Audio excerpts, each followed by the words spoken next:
On the news, Central Bank of Nigeria discredits statement shared by Aisha Buhari on Naira notes deadline, says presidential directive on 200 Naira notes stands. Explosion rocks administrative block of Kogi local government area office in Kogi State. And President Muhammadu Buhari arrives Lagos as ruling All Progressives Congress holds final rally.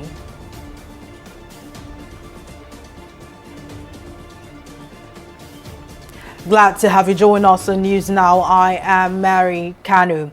The Central Bank of Nigeria says President Muhammadu Buhari's directive on the 200 Naira note still stands. President Buhari, in his nationwide broadcast on February 16, directed the Apex Bank to only reissue and recirculate the old 200 Naira banknotes, which is expected to circulate as legal tender for 60 days and will cease being legal tender on April 10, 2023. In a statement, the CBN dismissed some reports which circulated on Tuesday that the president approved the reissuance and release of the old 500 and 1,000 Naira notes as legal tender in the country. The misleading statement, which has now been deleted, was also shared by Aisha Buhari, the wife of President Muhammadu Buhari, on her official Facebook and Instagram page. The CBN described the reports as fake news, pledging to work with security agencies to unravel the perpetrators of the misleading reports. And with just a few days to the general elections, an explosion has rocked the administrative office of the Kogi local government area of Kogi State. The incident was confirmed by the State Police Command on Tuesday in Lokoja. The State Police Public Relations Officer, William Aya, who also confirmed the attack, revealed that gunmen stormed the Secretariat around 5 p.m. and planned the explosion that ripped through the administrative block of the Secretariat. However, Aya said officers have been deployed to the area to ascertain the extent of the damages. Also confirming the explosion, the State Security Advisor Commander Jerry Omadara said the incident was traced to saboteurs who want to cause panic during the election to prevent people from coming out to vote. He also said adequate security personnel have been deployed to the area while normalcy has been restored. And the presidential candidate of the All Progressives Congress, Bola Ahmed Tinubu, has taken the last lap of his presidential campaign to Lagos State, where he was received at the Teslim Balogun Stadium. Tinubu, a former Lagos State governor and candidate of the ruling APC, is one of three front-runners in an unprecedented tight race to succeed President Muhammadu Buhari. Tuesday's rally comes one day to the deadline approved by the Independent National Electoral Commission (INEC) for all candidates to conclude their campaigns. Speaking at the grand finale in Lagos, Tinubu urged all his supporters to come out in their numbers to vote for him to complete the good works of the president. If we go by a measure of the turnout of our members in all the states that we have visited so far, we can say, by God, we are there. Yes, sir. We have arrived. Yes. We have a president who, by the grace of God, will be successor in office of President Muhammadu Buhari. Amen. It is our hope that the legacies that have been built over the years by the outgoing administration will be not only maintained but improved upon. We will acknowledge what our president have done and we'll take it from there. We'll move it forward. I want to acknowledge that Lagos continue to be the center of excellence. It continue to be the state of aquatic splendor, the mouthpiece of our country, the centerpiece, the rally point of our country. And you have not disappointed us today. From every nook and cranny of the state, you have come out to show that indeed the city boy is a lover of Nigeria, is a lover of Lagos, and you have demonstrated it here today. Mr. President, I have much to say, but I've kept you waiting for too long, and it's not today. But I assure you, as you work hard for me, I will work hard for Nigeria. Oh. Thank you, thank you. As you give Nigeria the hope to renew their faith in their country, I will sustain that hope. I will bring it to you. Those who look helpless today will be helpful in this country. Still in electoral matters, the Court of Appeal has affirmed the election of Biodun Oyebanji as the Ekiti State Governor in the election held on June 18, 2022. Delivering the judgment on Tuesday, a three-member panel of the court dismissed the appeal filed by Segun Oni, candidate of the Social Democratic Party, for lacking merit. Oyebanji, a former secretary to the state government, was declared the winner of the election after securing victory in 15 out of the 16 local government areas in the state. The governor, who was the candidate of the All Progressives Congress, had 187,057 votes, defeating Oni, who polled 82,211 votes, and BC Kolawole of the People's Democratic Party, who got 67,457 votes. And the Commonwealth Observers Group has urged the Independent National Electoral Commission (INEC) to conduct credible, inclusive and peaceful elections that will be acceptable to all. Chairperson of the group and former South African President Thabo Mbeki made the call when he led a delegation of a Commonwealth Observation Mission to the INEC headquarters in Abuja. Mbeki said the mission would, at the end of its activities, write a report and also make recommendations on how to deepen the nation's democracy. Responding, the INEC chairman, Mahmoud Yakubu, said the country had benefited from the previous observation of the Commonwealth and that most of the innovations introduced in the country's electoral system over time were as a result of various reports from the observers. So we've come here essentially, therefore, the chairperson, to listen, to understand as much as we can your own views in terms of the preparations for the elections and anything and everything else concerning the elections that falls within the remit of the INEC. As you would understand, Mr. Chairman, of course, that understanding on our part as observers is important because in the end, we will make a statement about the elections, but even more important, I think, make recommendations about whatever we think in terms about these elections. Therefore, as comprehensive and accurate a picture as possible about the elections becomes important. And INEC, being a central player in that process, is very, very critical that we should listen very carefully to what INEC says about the elections and all other matters related to that. As I said, all matters that would fall within the remit of the INEC. So that we must take all of those on board as we observe and as we comment and as we recommend at the end of all of this. We have benefited from your previous election observation reports. So much of the innovations introduced over time has benefited from your observation report. So we don't take your observations lightly. Your recommendations that require administrative action by the Commission, but we just went ahead and implemented those recommendations. Those requiring legislation or amendment, particularly of the subsidiary legislation, the Electoral Act, we engaged with the National Assembly to provide the necessary legislation. And the Chief of Defense Staff, General Lucky Rabah, has warned individuals and groups desirous of fomenting violence during the elections to have a rethink. The Defense Chief gave the warning after a meeting with the service chiefs, the Inspector General of Police, the Department of State Services and other relevant agencies in Abuja.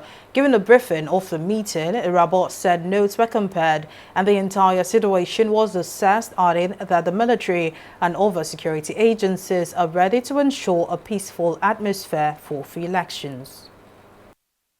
Just finished the meeting. the service chiefs, the Inspector General of Police, the DGDSS, represented by its Director of Operations, the DGNI and the CDI. All of us looking at the security for the elections. And as you know, the police is the lead agency for elections security. And we have compared notes and assessed the entire situation, and we are good to go. The assessment is that we are set on all fronts. We equally got representation from the INEC chairman, who of course you have interacted with, who has also told Nigerians and the world that they are ready for this election. So by and large, we are good to go, and I'd like to use this opportunity to assure Nigerians that on the security front, we are good to go on all fronts. But all I'm telling you is that we will do it, and everyone will have the liberty to exercise their franchise. This is part of the assessment we've done, and the general assessment is that yes, we are good to go.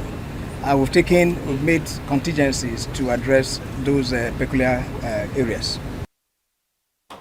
And stakeholders in the health sector have recommended that an improved investment in family planning services in the country remains crucial in stemming the tide of maternal deaths. The stakeholders made this call at a summit by the Association of Nigerian Health Journalists, supported by the Partnership for Advocacy in Child and Family Health at Scale, anchored by the Development Research and Project Center in Abuja. Speaking on the theme, re-echoing voices for family planning funding, the Minister of Health, Osage Hanire, said the requisite funding for family planning interventions have become increasingly difficult, hence the need for collaboration. Represented by the Deputy Director of Family Planning Logistics, Federal Ministry of Health, Ugochukwu Alex, the Minister reminded journalists of their crucial roles in avoiding the prevailing trend of maternal deaths. The Association of Nigerian Health Journalists to continue with its effort at keeping their members and the general public well informed on issues around improving the health and overall well-being Nigerian reproductive age, especially women and girls. I also urge the association and all other stakeholders to continue their collaboration with ministry to enable the country improve the indices in healthcare delivery. Ideally, a woman we recommend that a woman should have about 3 children. It's not a crime for a woman to be pregnant. For us to be able to get it right, we now say, okay, we have to talk to the incoming leaders. So that because they are coming up, most of them don't know what's happening. They need to know. That's why we are here today. We brought together experts from different fields, those who know it most, and they discuss all issues with us. Now, as journalists, I want to escalate it to all nooks and crannies of this country so that they will know that our mothers are still dying because they are giving birth, which is not. Currently, we have a population that, if it goes as is, looks to hit 400 million in 2050. This is alarming because we can see some of the evidence of the already burgeoning population that we have. So there's the security issues, there is the drain on the resources, and especially now that the Lake Chad Basin is already shrinking. So you know that a lot of people will begin to struggle for the very scarce resources that we have. We think it's something that the new administration can begin to consider, how to manage the population so that the people that we produce in Nigeria contribute to the productivity of Nigeria. We'll take a break here, but still to come, IMF says Nigeria's inflation index severely updated. We'll bring you details of the story and more right after this break.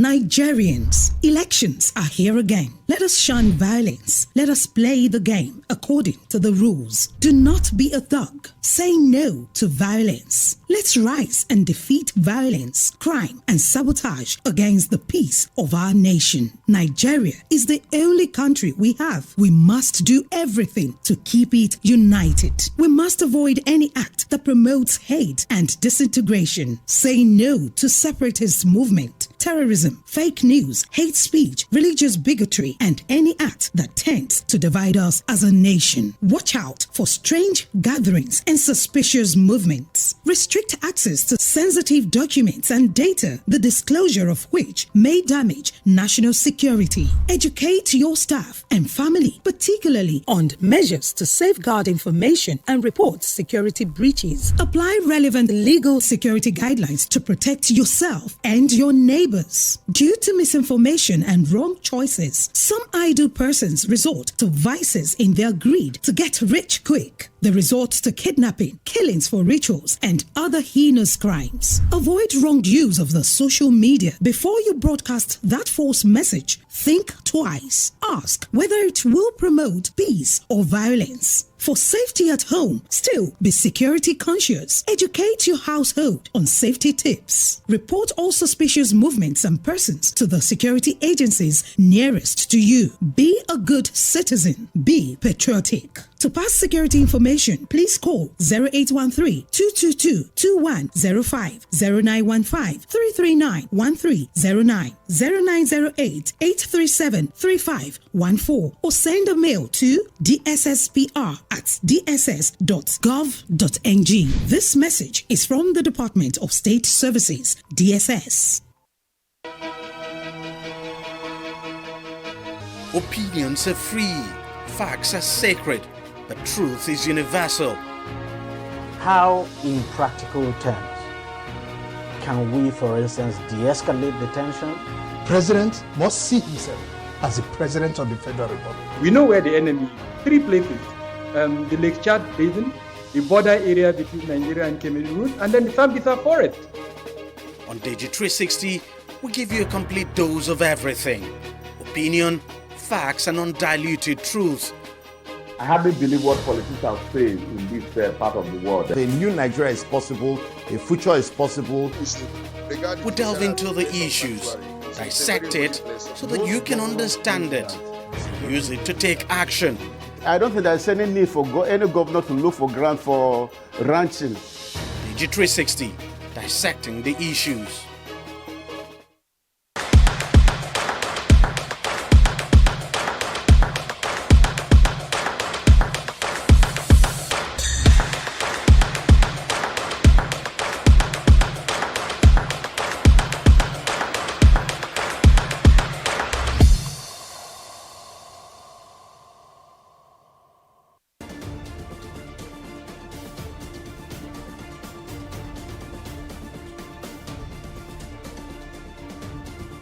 Welcome back. Here's a recap of our top stories tonight. The Central Bank of Nigeria says President Muhammadu Buhari's directive on the 200 Naira note still stands. In a statement, the CBN dismissed some reports which circulated on Tuesday that the president approved the reissuance and release of the old 500 and 1,000 Naira notes as legal tender in the country. The CBN described the reports as fake news, pledging to work with security agencies to unravel the perpetrators of the misleading reports. We also told you that with just a few days to the general elections, an explosion has rocked the administrative office of the Okehi local government area of Kogi State. The incident was confirmed by the State Police Command on Tuesday in Lokoja. The State Police Public Relations Officer, William Aya, who also confirmed the attack, revealed that gunmen stormed the Secretariat around 5 p.m. and planned the explosion that ripped through the administrative block of the Secretariat, adding that officers have been deployed to the area to ascertain the extent of the damages. In case you missed any of the news bulletin or for more updates, you can catch us on Maxwell TV or log on to our website in www.tv360nigeria.com. You can also follow us on our social media platforms on Twitter, Instagram and YouTube at TV360 Nigeria. On Facebook, we're at TV360 Online.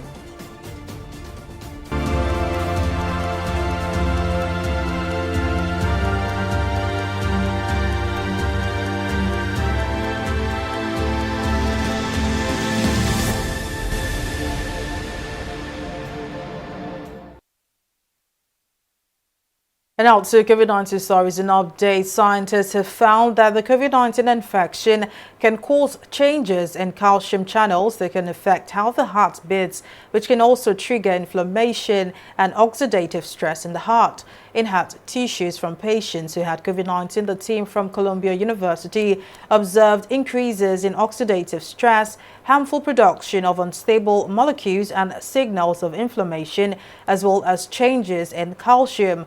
They also detected adverse changes to a protein called RYR2, which is responsible for regulating the heart's calcium ion levels. The Centers for Disease Control and Prevention has added COVID-19 vaccines to the child and adolescent immunization schedule. The schedule, which is posted on the CDC's website, recommends that children between 6 months and 18 years should receive 2 doses of the primary series between 4 and 8 weeks apart, followed by a booster dose at least 8 weeks later. The CDC added that children who are moderately or severely immune compromised should include a 3rd dose in the primary series. We'll take another short break and return with business updates, so stay with us.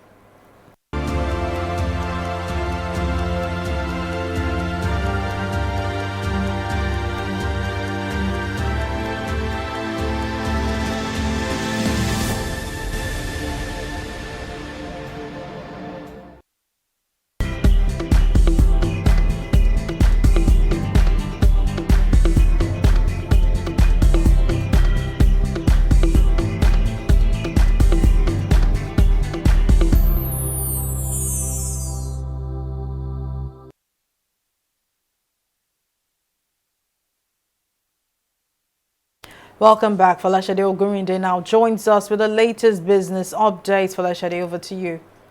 Thanks, Mary. And in business, the International Monetary Fund says the weight used by the National Bureau of Statistics, NBS, to calculate the monthly consumer price index are severely outdated, warning that outdated weights can lead to bias in the inflation index. The IMF, in its recently released 2022 Article 4 consultation report on Nigeria, said the NBS inflation index does not provide a true representation of current expenditure patterns. The IMF further urged the NBS to use new weights from the 2018 National Household Living Standards Survey rather than from the 2003 National Consumer Expenditure Survey. We'll take a breather now and be back with a review of the stock market. Just stay with us.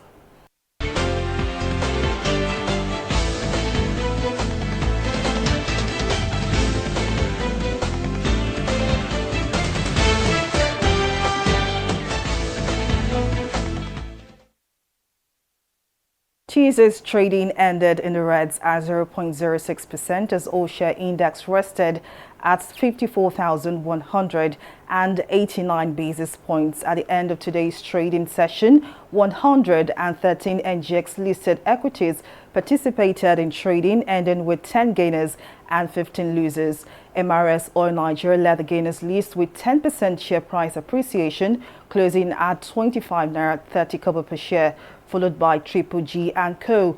Now on the losing side, Veritas Capital Assurance came out last with an end-of-day price depreciation of 4.76% at 20 kobo per share, followed by Linkage Assurance.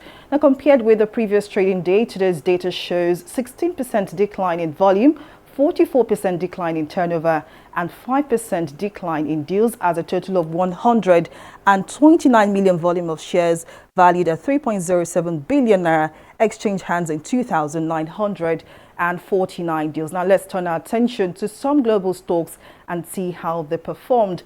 It's a bearish trading day for FTSE, Dow Jones and Nikkei, quite the opposite when compared to yesterday's trading performance. The U.S. stocks Dow Jones dropped as higher rates continue to pressure market sentiment, and the latest batch of retail earnings raised concern about the state of the consumer. That's it on business news and stock market review. Back to you, Mary, for the rest of the news. Many thanks for the update, Falashade. Now on the global scene, at least 51 soldiers have been killed in an ambush by suspected jihadists in northern Burkina Faso, where attacks by terrorist armed groups have intensified since the beginning of the year. the ambush in the Sahel region bordering Mali and Niger, the provisional toll of which was announced by the army on Monday, could prove to be the deadliest ever committed against the security forces since that of November 2021. Deadly raids attributed to jihadists have multiplied in recent weeks in Burkina Faso. Now, with Friday's attack, nearly 200 civilians and military have died in the past 2 weeks. And in sports, former Barcelona and Brazil star Dani Alves will remain in custody pending his trial for allegedly raping a woman, as is considered a high flight risk, the provincial court of Barcelona has revealed. The court believes taking the 39-year-old's passport would not prevent him from leaving Spain by air or sea or even by land without documentation. If he were to return to Brazil, his homeland, the court believes he would not be handed over to Spain, as the South American country does not usually extradite its citizens. Alves is on trial for the alleged crime of sexual assault, which in the Spanish Penal Code includes rape. And that's the size of our news bulletin this evening. Thank you for staying with us. I am Mary Kanu. Bye for now.